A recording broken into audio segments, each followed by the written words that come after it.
दिल्ली की सड़कों पर एक खौफनाक रात को दो लड़कों की मुलाकात ने ऐसा मोड़ लिया कि जिसने भी सुना उसका दिल दहल गया। एक 16 साल का लड़का जिसने अपने ही दोस्त को 60 से ज्यादा बार चाकू घोंप दिया। एक ऐसा कृत्य जिसे देखकर कोई भी कांप जाए। दोनों के बीच एक गहरी दोस्ती थी, लेकिन क्या वो दोस्ती इतनी कमजोर थी कि एक पल में उस पर खून सवार हो गया? क्या ये बस एक सामान्य लड़ाई थी या फिर यह साजिश का हिस्सा था? दिल्ली के एक सख्त इलाके में, जहां हर कदम पर खौफ महसूस किया जाता है, वहां की गली गली में गूंजने वाली यह कहानी एक नया सवाल छोड़ जाती है। क्या किसी रिश्ते की हदें इतनी भी पतली हो सकती हैं?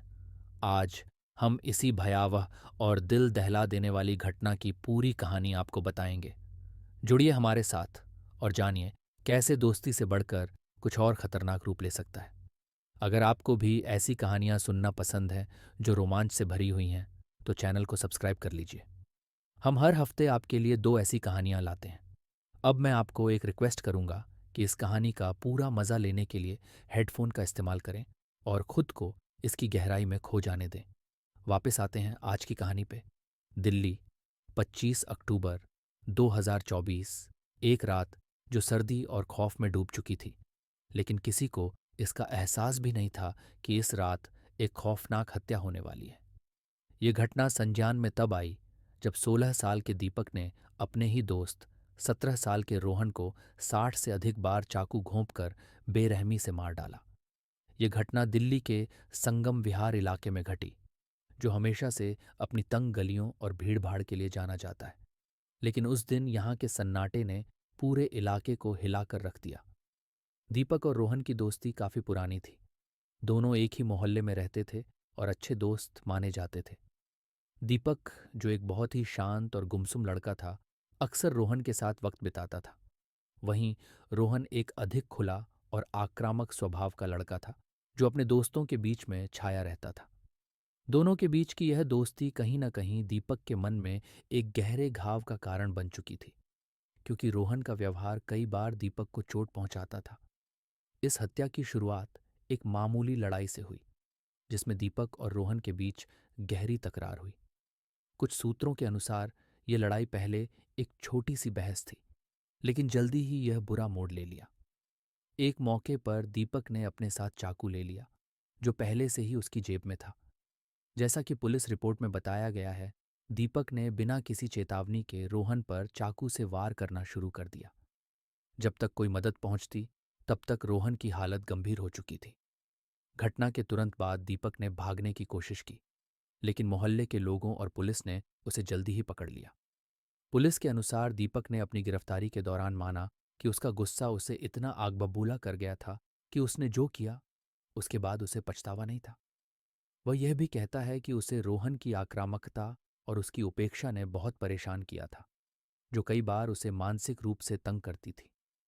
यह मामला दिल्ली पुलिस के लिए भी एक चुनौती बन चुका था, क्योंकि दीपक की मानसिक स्थिति और हत्या के बाद उसकी सफाई में क्या सच था, ये जांच का विषय था। इस मामले को लेकर सोशल मीडिया पर भी बहुत चर्चा हुई, क्योंकि इस हत्या ने यह सवाल खड़ा किया कि क्या दोस्ती में इस तरह की नफरत और आक्रोश छुपा होता है? क्या कभी कोई दोस्त अपने दूसरे दोस्त से इतना परेशान हो सकता है कि वह उसे मारने की सीमा तक चला जाए? समाज में बढ़ते अपराधों और खासकर किशोरों के बीच हिंसा के मामलों ने एक बार फिर सरकार और पुलिस की कार्यप्रणाली पर सवाल उठाए हैं। हालांकि दीपक की गिरफ्तारी के बाद इस मामले पर पुलिस द्वारा गंभीर जांच की गई है, लेकिन इस घटना ने पूरे दिल्ली को एक डर और चिंता में डुबो दिया है। तो दोस्तों, ये कहानी सिर्फ एक हत्या की नहीं, बल्कि एक खौफनाक और रहस्यमयी घटना की है, जो यह सवाल छोड़ जाती है कि क्या एक दोस्त अपने दूसरे दोस्त से इस हद तक नफरत कर सकता है?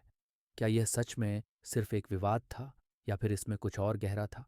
अब सवाल उठता है, इस भयावह हत्या के लिए दीपक को क्या सजा मिलेगी? भारतीय कानून के तहत अगर किसी व्यक्ति द्वारा किसी अन्य को जानबूझकर और बुरी नीयत से मारा जाता है, तो उसे धारा 302 मर्डर के तहत आजीवन कारावास या मृत्युदंड तक हो सकता है। हालांकि चूंकि दीपक एक नाबालिग है, तो उसे किशोर न्याय अधिनियम के तहत ट्रायल किया जाएगा।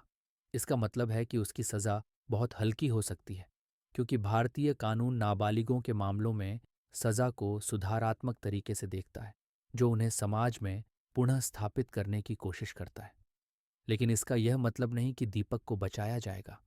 इस मामले में अदालत का निर्णय यह तय करेगा कि उसकी मानसिक स्थिति और अपराध की गंभीरता को ध्यान में रखते हुए उसे कौन सी सजा दी जाए।